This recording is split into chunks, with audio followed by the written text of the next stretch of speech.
Ang sweet ng mag-love team at rumored couple na sina Kim Chiu at Paolo Avellino sa event na ginanap kamakailan. Ramdam mo nga na komportable na sila sa isa't isa, lalo na si Paolo na magiliw kung hawakan at bulungan si Kim.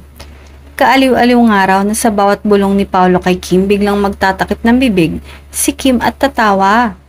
At syempre, marami ang kinilig na feeling nga nila malaki ang nagawa ng halos everyday na magkasama.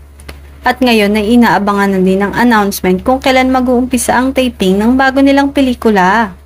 Samantala, madalas nga raw magkasama ang dalawa sa isang lugar na kung saan si Kim ay naandun din si Paolo. At ang mas nakakakilig pa, kitang-kita rin daw kung paano magsubuan ang dalawa.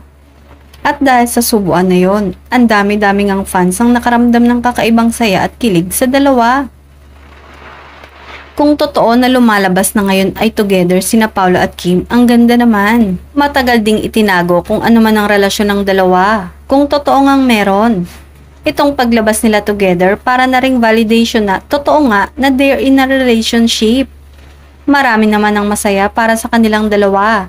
Actually nga, parang bagay na bagay ang partnership nila dahil pareho silang private ngayon.